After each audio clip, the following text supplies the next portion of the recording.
Namaskar, myself Dr. Yogesh Patinge, Assistant Professor in Commerce, GS College of Commerce, Varda. Today we are going to discuss a very interesting point. Actually, it is related with liberalization. In last lectures, we discussed about banking, we discussed about insurance.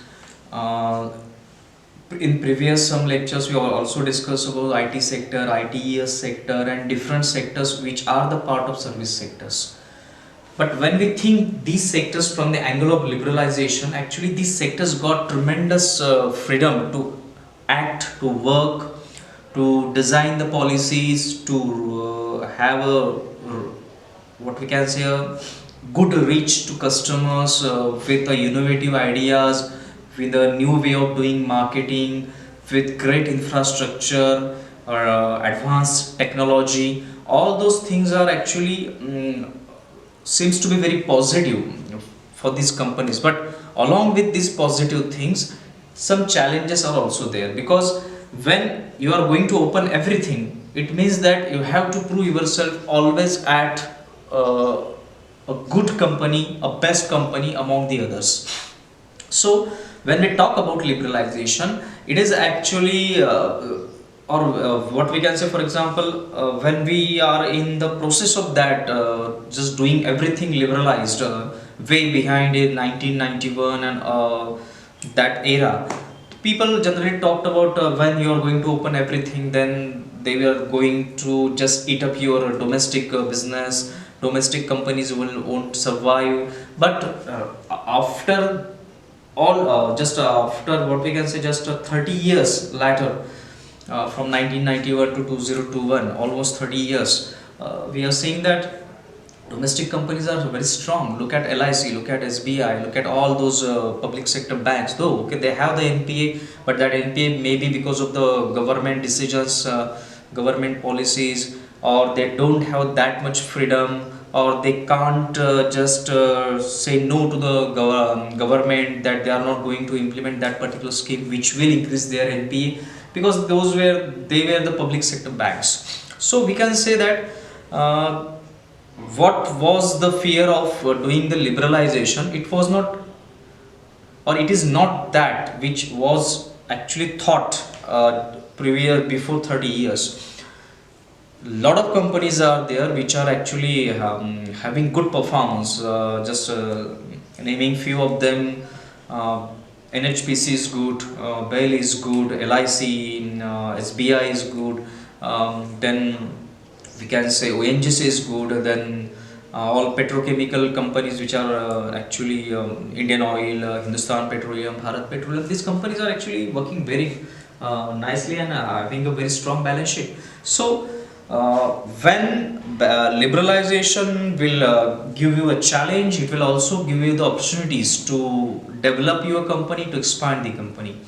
So when we are discussing this point, it is actually related to each and every sector. Okay, it is just we are talking here only from the angle of banking and insurance, because this is a part of unit 2 and this is the last part of unit 2. After this we will start unit number 3. This is the last point of unit 2.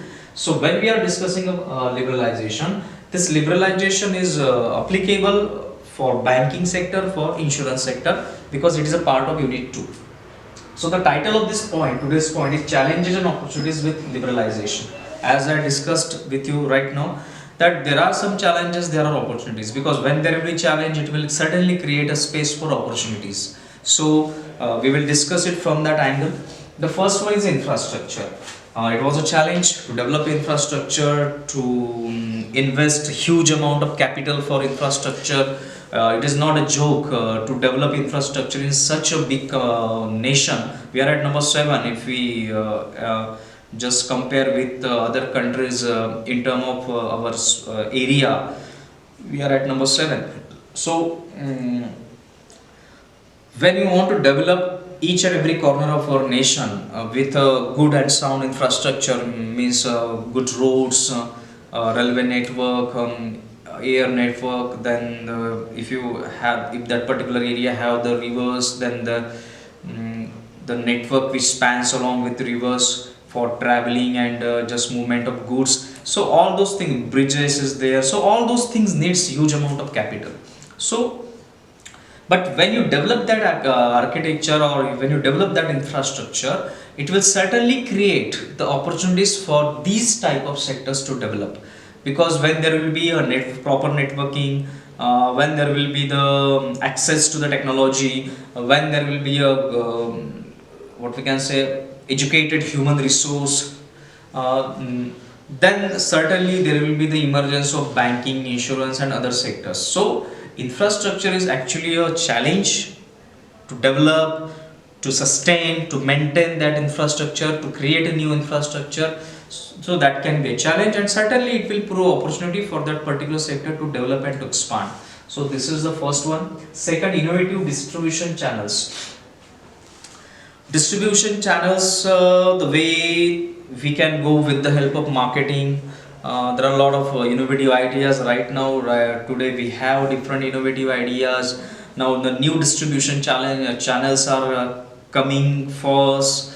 We have good network of what we can say the courier companies, and previously we just have to depend on postal network, Indian postal network. Now we have a very big network of courier companies.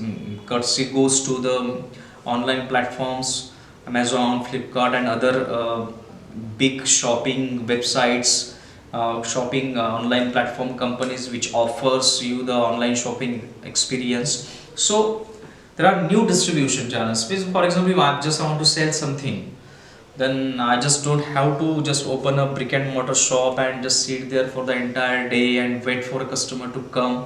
There is no need to do that. Even I can sell any product or a service right from my home. Just I have to develop any kind of social networking app, or just I can join to uh, any platform which is offering that service, and I will just have the calls from customers, the requests from customers, and I will just give them a product or a service. So these are the new or innovative distribution channels to offer the services. So there is no need to open a brick and mortar shop and to sit there. You can do whatever you want with the just with the help of this technology, and you can sit at your home and just you can earn money. So this new technology should get adopted.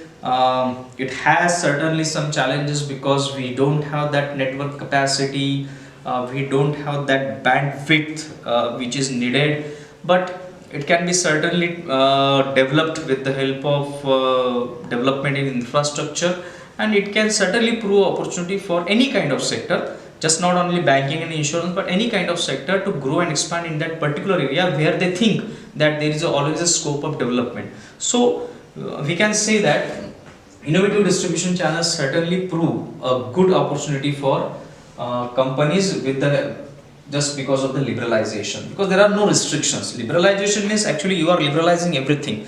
There are no restrictions. You have to just follow the rules and regulations of that particular sector framed by the regulator. If you are working in the banking, then you have to follow the rules of RBI. If you are working in telecommunication, you have to follow the rules of TRAI. If you are working in insurance sector, then you have to follow the regulation of IRDA. So you just have to follow rules and regulation, code of conduct of that particular sector for regulator.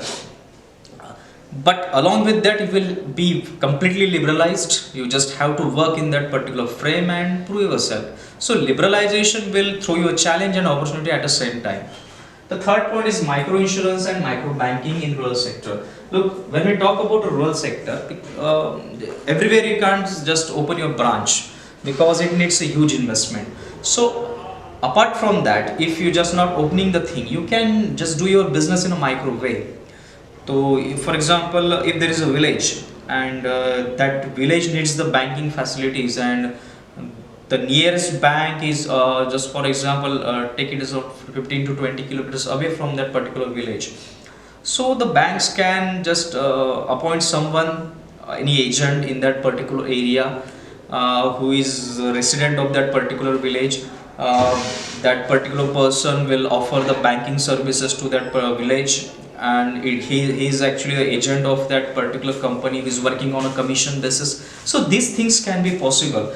That thing is called as micro banking or a micro insurance. So that person is actually a part of that banks, but bank is not going to that particular place. Bank is at its own place. Bank is just offering the services to that remote village with the help of that intermediary called as commission agent. So these things are possible. So this thing is called as micro insurance or micro banking. These are the new opportunities for the banks or insurance companies, because if they want to expand their business, they don't have to go to that particular location, because it needs to develop the offices there, to appoint new people, or just to transfer your existing staff to that particular place and just start from the scratch, start from the zero, and just expand the business. So just can't do anything there. Just don't need to doing anything there. Just appoint a particular person in form of agent, and he will do the work for you.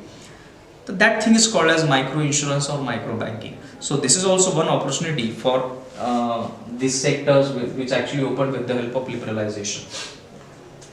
Then again there is a challenge, and also in the same way we can say that there is a FDI and foreign institutions. Actually, when this foreign direct investment or that foreign fund is actually coming in our nation, certainly that will just solve the problem of capital. But along with that, when the problem of solving or problem of capital is being solved, then you have to increase your competitiveness, because what these foreign institution investors are expecting from our companies, that is a higher standard of work, risk reward ratio, higher returns, earning per share, more earning per share. So all those technicals need to be completed, need to be fulfilled, need to be achieved as per the expectations of FII. So when there was a problem of capital, maybe that problem of capital can be solved with the help of FDI or foreign institutions coming in our nation.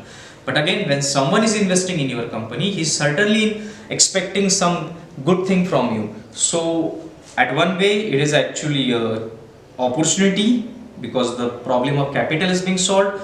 On the other hand, it is a challenge, because you have to express yourself, you have to prove yourself as per the standard of that foreign investor. So one way challenge, other way it is actually opportunity. The fifth point is product diversification. As I had discussed you earlier, that everywhere there is a diversification in a product. You just don't have to stick to one product. You should have to design a product line. There should be core products, supplementary products. So whatever wants to in one product, then that can't be we can say reflected in another one.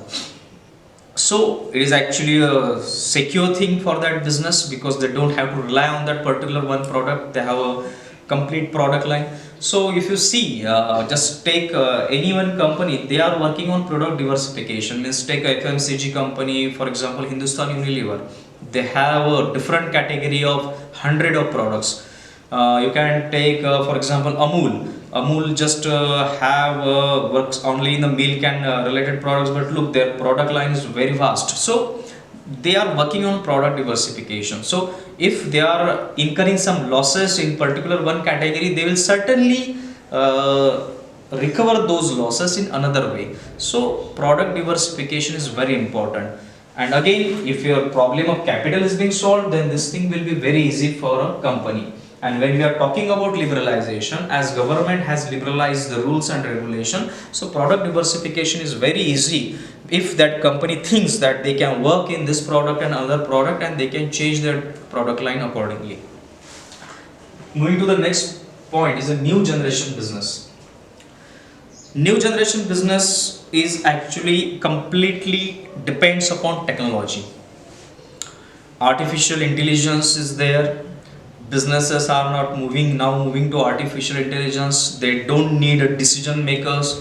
There will be the artificial intelligence decision about what the customers think, what should be the policy of the company, how the customer should be handled, what customers needs, what is the life cycle of that particular product, how that product behaves in different seasons or different cycles that can be designed or developed with the help of artificial intelligence. So new generation of businesses are being developed.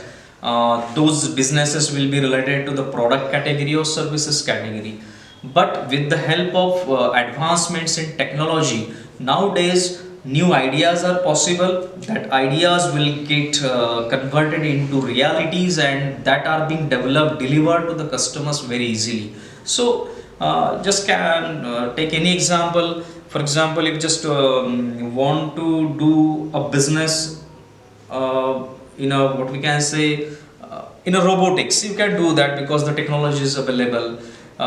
You can just go and start any startup. That startup may be related to some innovative idea that can be possible with the help of easy availability of capital, easy availability of technology, and online platforms which are actually delivering your product to a customer very easily. So new generation of businesses are flooding nowadays with the help of all these availabilities. And why these availabilities are there? Because everything is being liberalized. So with the help of this liberalization, that point we are discussing now, challenges and opportunities are actually going in same manner, in a parallel way.